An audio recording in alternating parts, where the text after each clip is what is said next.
देखता हूँ। ध्रुव जैसे महाराज उत्तानपाद के महल में पहुंचे, उत्तानपाद ने ध्रुव को देखा तो उत्तानपाद का मन ध्रुव के लिए कुछ लालायित होने लगा, कुछ प्रेम जागृत हुआ। उत्तानपाद ने प्रेम में आकर के ध्रुव को अपनी गोद में ले लिया, ध्रुव को गोद में बैठा लिया, लाड दुलार करने लगे। उसी समय सुरुचि ने आकर के डांट दिया, अरे ध्रुव। जब सुरुचि को देखा तो महाराज उत्तानपाद ने सुरुचि के भय से डर से और ध्रुव को नीचे उतार दिया गोदी से और कहा, ध्रुव तुझे शर्म नहीं आती?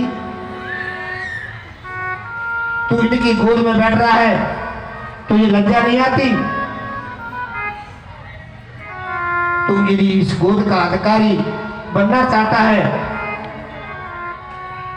तो मैं तुझे उपाय बताती हूँ। पहले वन में जा, वन में जाकर के भगवान का भजन करना। जब भगवान प्रसन्न हो जाए तो वरदान मांग लेना कि हे प्रभु मुझे सुरुचि के गर्भ से जन्म दे दो। तब मेरे गर्भ से जन्म लेना, तब उस पिता की गोद का अधिकारी होगा, तब उस राजपाट का अधिकारी बनेगा। ये बात ध्रुव को लग गई। ध्रुव ने कहा, मां क्या मेरे पिता नहीं है? क्या मैं इनका पुत्र नहीं हूं? तब सुरुचि ने कहा, तू इनका पुत्र नहीं, तूने सुनीति से जन्म लिया है। यदि इनका पुत्र बनना चाहता है तो मेरे गर्भ से जन्म लेना, तब उस पिता की गोद का अधिकारी कहलाएगा। ध्रुव को डांट दिया। ध्रुव रोते रोते अपनी मां सुनीति के पास आए और बोले, मां आज मुझे मौसी ने बहुत डांटा, मौसी ने मुझे बहुत डांटा, कहा कि तू इस पिता की गोद का अधिकारी नहीं है। यदि इस पिता की गोद का अधिकारी बनना चाहता है तो वन में जाकर के भगवान को प्रसन्न कर और वरदान मांग लेना कि मेरे गर्भ से जन्म ले। तब सुनीति ने कहा, पुत्र तुम्हारी मां ने सत्य कहा, तुम्हारी मां मौसी सत्य कह रही है। सुनीति अपने पुत्र ध्रुव को समझाने लगी, पुत्र इसमें किसी का दोष नहीं,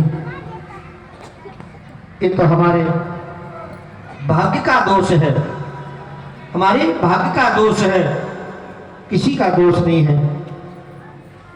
जैसा किस्मत में लिखा के लाए वो हमें भोगना पड़ेगा। ध्रुव ने कहा, मां किस्मत जीव अपने कर्मों से बनाता है, कहीं से कोई लिखा के नहीं लाता।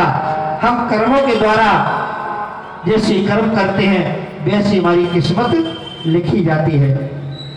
तो क्या मां मैंने कोई कर्म कोई गलत किया? मैं मां पिता की गोद में बैठा था और मौसी ने आके मुझे डांट दिया।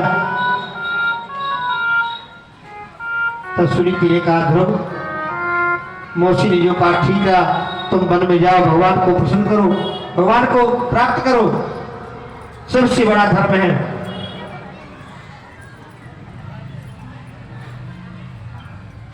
ध्रुव ने कहा, मां जंगल में तो बड़े बड़े जीव जंतु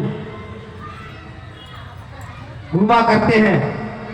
तब सुनीति समझाने लगी, पुत्र प्रत्येक प्राणी के अंदर भगवान है, जड़ में चेतन में हर प्राणी के अंदर परमात्मा है। वो तुम्हारे अंदर भी, मेरे अंदर भी है, सिंह के अंदर भी है, सबके अंदर है। वो विश्वम्भर है, सबका पालन पोषण करता है, सबका पेट भरता है। जब ऐसा ज्ञान ध्रुव ने अपनी माता सुनीति के मुख से सुना तो उसी समय ध्रुव ने दृढ़ कर लिया कि आज मैं वन में जाकर के भगवान को प्रसन्न करके लौटूंगा। मन में दृढ़ विश्वास संकल्प कर लिया। जैसे ध्रुव वन के लिए चलने लगे तब सुनीति ने कहा, पुत्र इस समय तुम्हारी अवस्था वन में जाने की नहीं, अभी भजन करने की आवश्यकता नहीं है, भजन बाद में कर लेना। अभी क्या आयु है? आयु 5 वर्ष की, अवस्थाएं ध्रुव की। जैसी चलने को तैयार हुए तो मां का हृदय पिघलने लगा। कहा, पुत्र, जंगल में बड़े बड़े जीव जंतु हैं,